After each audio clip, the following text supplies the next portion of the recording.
Video में मैं आपको ये बताने वाला हूँ कि आखिर कोरोना वायरस का न्यू स्ट्रेन कैसे बनता है। ये क्वेश्चन मेरे और आपके मन में कभी न कभी तो आया होगा कि आखिर जो वायरस चाइना के वुहान सिटी से शुरू हुआ उसे साइंटिस्ट ने अच्छे से अध्ययन किया और वैक्सीन बनाया। फिर ये वायरस का न्यू स्ट्रेन कैसे बना, क्योंकि हम तो उस वायरस को अच्छे से जानते थे।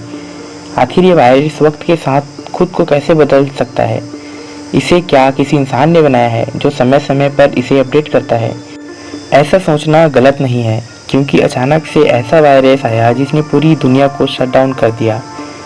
वायरस मैन मेड भी हो सकता है, पर कोई सबूत ना होने के कारण ऐसा कहना संभव नहीं है। अब मैं आपको अपने थ्योरी के हिसाब से बताने की कोशिश करूंगा कि आखिर ये वायरस न्यू स्ट्रेन कैसे बनाता है। विज्ञान के हिसाब से तो सबसे पहले जानते हैं कि साइंस न्यू स्ट्रेन के बारे में क्या कहता है। विज्ञान के हिसाब से ये वायरस म्यूटेशन करते हैं, यानी खुद में परिवर्तन करते हैं। आसान शब्दों में कहें तो 1 से 2 और 2 से 3 एक दूसरे को बढ़ाते हैं और उसमें परिवर्तन करते हैं। इसी को ही म्यूटेशन कहा जाता है। विज्ञान के शब्दों में इसे ही कहा जाता है कि किसी वायरस का न्यू स्ट्रेन आया है। चलो, ये तो हुई एक साइंटिफिक वे। कहते हैं वायरस म्यूटेशन करता है और न्यू स्ट्रेन बनाता है। ये एक साइंटिफिक रीज़न है और ये प्रूफ भी है। और अब मैं आपको अपने थ्योरी के हिसाब से बताने की कोशिश करूँगा कि आखिर वायरस का न्यू स्ट्रेन कैसे बनता है। मेरा मानना है वायरस किसी एक अच्छे इम्यूनिटी वाले व्यक्ति के शरीर में दाखिल होता है। जैसा कि आप सभी जानते हैं कि हमारा इम्यून सिस्टम किसी भी अनजान वायरस के खिलाफ लड़ाई लड़ता है या किसी भी बैक्टीरिया के विरुद्ध वे जंग करता है। तो जब कोई अचानक से कोई वायरस हमारे शरीर के अंदर आता है तो हमारा इम्यून सिस्टम उसे लड़तेगा है। मेरा मानना है वायरस किसी एक अच्छे इम्यून सिस्टम वाले व्यक्ति के शरीर में दाखिल होता है। और जैसा कि आप सभी जानते हैं कि हमारा इम्यून सिस्टम किसी भी अनजान वायरस से लड़ता है, और ऐसे ही उस व्यक्ति का इम्यून सिस्टम भी उस वायरस से लड़ेगा और वो ठीक हो जाएगा। पर जब वो वायरस उस व्यक्ति के इम्यून सिस्टम के साथ लड़ रहा होगा तो वो वायरस उस व्यक्ति के इम्यून सिस्टम की कमजोरियां और पावर्स का अध्ययन करेगा, जिससे उसे उस इम्यून सिस्टम में लड़ने के विरुद्ध क्षमता मिल सके।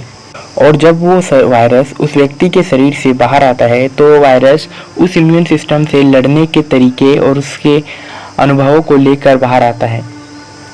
और जब ये वायरस किसी दूसरे आदमी के शरीर में प्रवेश करता है तो ये डायरेक्टली किसी भी मजबूत व्यक्ति के इम्यून सिस्टम में डायरेक्ट उसी जगह में हमला करता है जो उसने पिछली लड़ाई में सीखा था। यानी कि जो वायरस है उसने पिछले इम्यून सिस्टम की कमजोरियों को भाप कर दूसरे नए व्यक्ति के इम्यून सिस्टम के उसी जगहों पे वे हमला करना शुरू करता है, जिससे किसी भी अच्छे इम्यून सिस्टम वाले व्यक्ति को भी उस वायरस को हराना मुश्किल हो जाता है।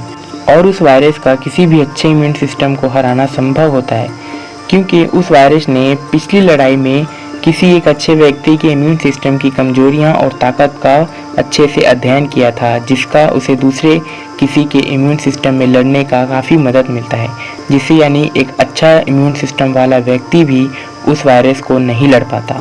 यही वायरस का दूसरा स्टेज होता है मेरे शब्दों में। पर हाँ, जो थ्योरी मैंने बताया है ये साइंटिफिक प्रूव नहीं है, पर आप ये सोचिएगा ज़रूर कि जो मैं बता रहा हूँ क्या वायरस आज के समय में कुछ ऐसा ही स्प्रेडिंग नहीं कर रहा। पर रुको, आखिर ये वायरस इतना समझदार कैसे हो सकता है? या तो ये किसी बहुत एडवांस वायरस कैटेगरी में आएगा या फिर इसे इंसानों के द्वारा बनाया गया होगा। ऐसा हो सकता है कि इसे किसी कम्युनिटी ने बनवाया भी हो। यानी कि आज के समय में आप देखते हैं कि मास्क, सैनिटाइजर और ग्लव्स, इन दोनों की बहुत ही ज़्यादा डिमांड है मार्केट में। पर आज से 3-4 साल पहले कोई भी मास्क, सैनिटाइजर और ग्लव्स नहीं खरीदता था। हाँ, एक बात और, चाइना जिसने पूरी दुनिया को ये वायरस दिया, पूरी दुनिया इससे प्रभावित है, पर चाइना आज के समय में नहीं है। चाइना व्यापार बहुत तेज़ी से बढ़ा रहा है। आप सभी जानते हैं कि दुनिया में चाइना व्यापारिक देश है और वे दुनिया के बहुत से देशों को gloves, mask, sanitizers etcetera export कर रहा है बहुत ही भारी मात्रा में। जब पहला वैक्सीन बना था तो चाइना ने वैक्सीन को बहुत ही तेज़ी से और बहुत से देशों में एक्सपोर्ट करना जल्दी से जल्दी शुरू कर दिया। तो अब सोचने वाली बात यह है कि यानी कि चाइना के पास इस वायरस का वैक्सीन पहले से मौजूद था या फिर चाइना ने इस वायरस को खुद ही डेवलप किया। आखिर सोचने वाली बात है कि इन सब बातों में से आप कितने % बातों को मानते हैं, मुझे कमेंट में ज़रूर बताइएगा। आपने देखा होगा आज के समय में चाइना पूरी दुनिया पर व्यापार कर रहा है सभी को वैक्सीन्स, ग्लव्स, मास्क, सैनिटाइजर आदि एक्सपोर्ट कर रहा है, पर वे पूरी तरीके से सुरक्षित है। दुनिया के किसी भी देश में आज के समय पूरी तरह से व्यवहार नहीं चल पा रहा, क्योंकि पूरी दुनिया लॉकडाउन या फिर इस कोरोना महामारी के दौरान बिजी है। बट चाइना पूरी तरह से स्वस्थ है। वहाँ से वायरस उत्पन्न हुआ पर वो स्वस्थ है। ये आपको सोचने वाली बात नहीं लगती है? पर खैर छोड़िए, अगर ये वायरस बनाया गया भी है या फिर ये खुद ब खुद बना है, फिर भी हमें तो इससे लड़ना ही होगा। सेफ्टी प्रिकॉशंस को जानते हैं, आप उनका उपयोग कीजिएगा और जो रूल्स हमारे लिए बनाए गए हैं उनका अच्छे से पालन कीजिए। यानी कि अपने हाथ को फ्रिक्वेंटली साबुन या फिर सैनिटाइजर से धोते रहिएगा।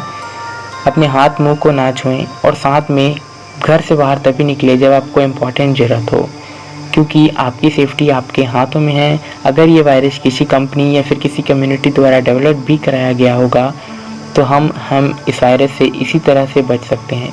हमारे पास और कोई दूसरा रास्ता नहीं है। वीडियो में बताई गई बातें अगर आपको अच्छी लगी हो तो चैनल को सब्सक्राइब करें, वीडियो को लाइक करें। वीडियो देखने के लिए आपका धन्यवाद। मैं आपको मिलता हूँ एक नए वीडियो में।